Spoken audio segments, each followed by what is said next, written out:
Bé, avui vaig sol. Direcció a Belfast. Allà hi ha un esdeveniment que organitza la meva empresa.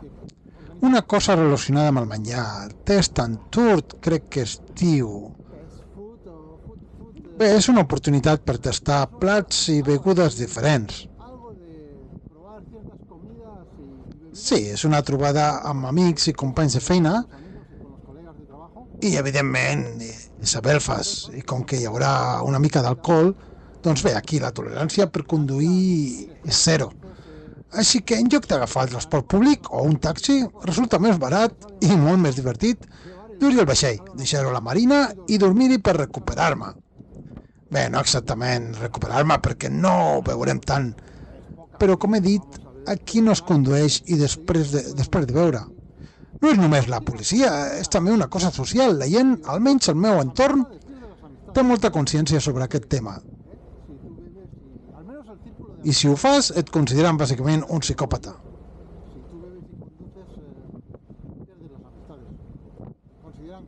En fi, és un trajecte molt curt, unes 10 milles nàutiques. Ni tan sol aixeco les veles, vaig a motor.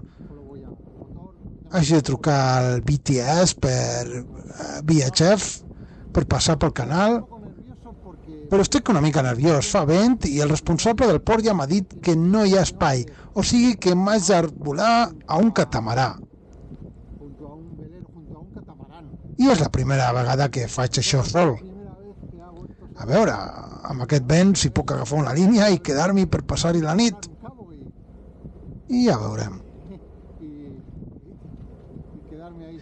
Ni tan sols sé si faré un vídeo com cal. Estic filmant i ja veurem com surt.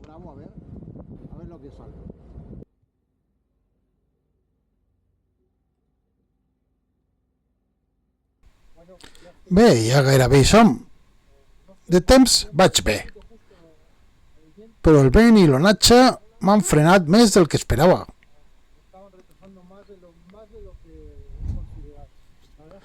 No ho vaig calcular gaire, vaig pensar 10 milles, 2 hores, doncs no amb aquest vent, no. Bé, estem a punt d'entrar al canal i allà és on es pot complicar. Ara tot va bé, però si em fan esperar, i segurament ho faran, perquè ve un vaixell de càrrega i un ferri, no em deixaran passar davant. Segur que no. I amb aquest vent... Perdó, I amb aquest vent ni parlant de posar-me davant d'un ferri. Així que segurament haurem d'esperar uns 20 o 30 minuts. Bé, trucarem i a veure què diuen. Estem passant al marcador 10 ara mateix, entre el 10 i el 12. Esperem bones notícies, provem-ho. Belfast BTS, this is Silent Boat. Marisa, over.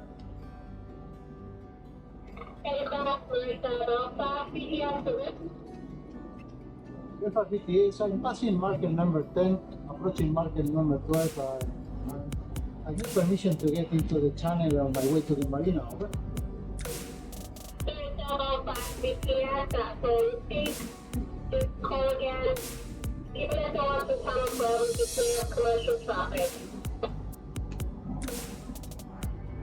Belfast BTS, I understand I can enter the channel and use keep an eye on commercial traffic, over?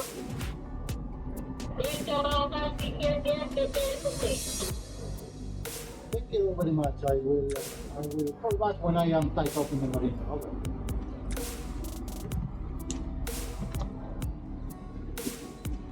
Yes!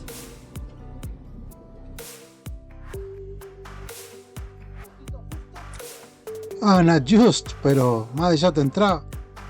Ho aconseguirem.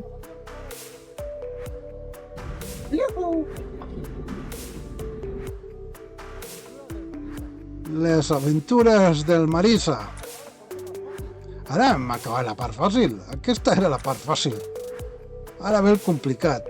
Aparcar aquesta bèstia aparcar aquesta bèstia just al costat d'aquell monstre marí, l'Ocean Dream. A veure com va això. Veiem. Ja ho veurem. He oblidat la bandera. Estic entrant al port sense hissar la insígnia. Anem a arreglar-ho. No trigaré gens.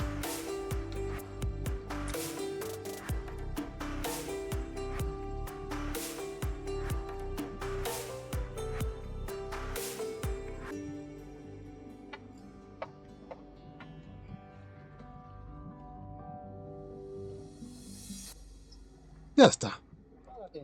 La Red Duster. Ho uneixa. Ara no hi ha marge per confusions. Volia ensenyar-vos, tot i que no sé si la càmera ho reflecteix bé, la sensació de tenir aquests monstres tan a prop. Et venen a sobre, com dracs. I jo aquí, tot sol, completament indefens. Un vaixell està aturat, però jo segueixo el pla. Però tot segons el manual, i tot hauria d'anar bé. Fins i tot surt el sol, i això és el que realment importa. Aquí venen, aquí venen!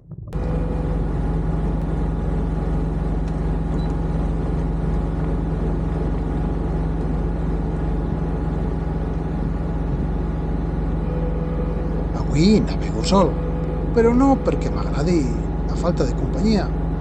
La Claire tenia un compromís anterior. S'afegirà més tard, a la marina, amb el Winter, esperem. En Jordi està ocupat navegant amb la vela lleugera al Hollywood Yacht Club, així que tampoc pot venir.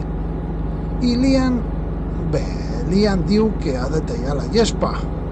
Li vaig dir de debò, tallar la llespa en comptes de navegar. Li vaig suggerir que busqués una excusa millor, però insisteix que està massa ocupat per reprogramar. Els ajustos m'ha enviat un vídeo força peculiar com a prova. En fi, què hem de fer?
És hora de començar la maniobra d'amarratge i estic una mica nerviós.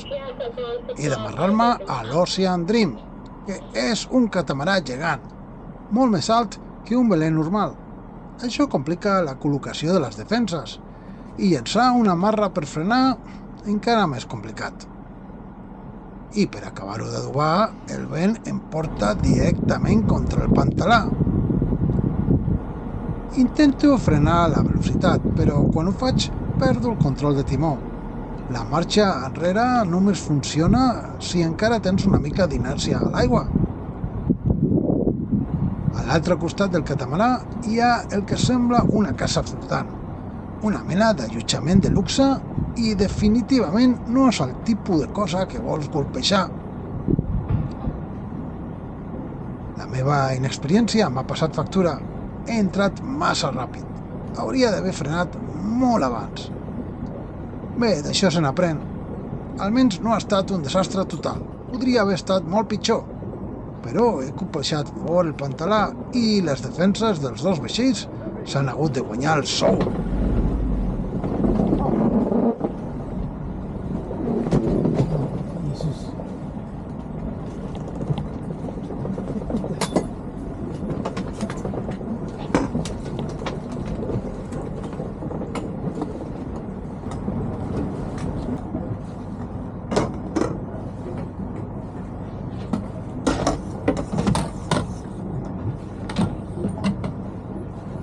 fa a la col·locació de les amarres, sí, millor no mirar.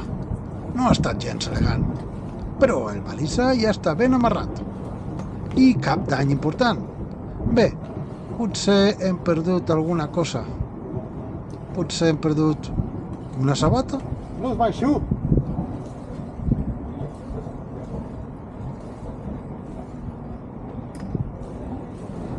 Yes, sir. Just go lane 9. Sorry about that.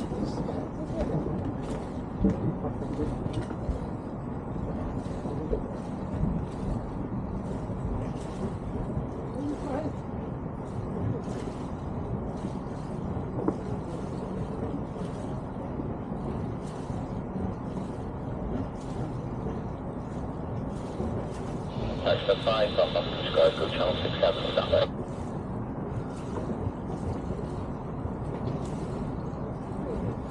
I aquí tenim el dramàtic rescat de la sabata perduda.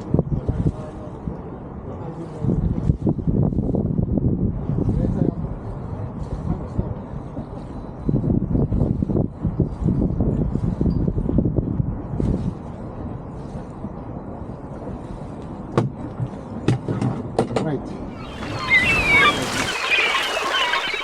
Però al final he arribat a temps per la meva trobada amb l'equip i he pogut gaudir dels secrets culinaris que ofereix Belfast. Gràcies a l'equip de Taste and Tour hem explorat alguns dels racons més sabrosos de la ciutat, des del St. George Market fins al Duke of George, el Morning Star, The Garrick i més. Un final perfecte per un dia que havia començat potser una mica tens. I la beguda, sí, potser això també ho vaig subestimar una mica. Potser una mica més del previst. Bé, al proper episodi començarem una nova sèrie explorant les illes de la costa oest d'Escòcia. Paisatges espectaculars, fondeixos inolvidables i potser alguna sorpresa. No us ho podeu perdre. Subscriviu-vos al canal, activeu la campaneta i uniu-vos a l'aventura! She pulled out from her pocket and slipped it right into my hand.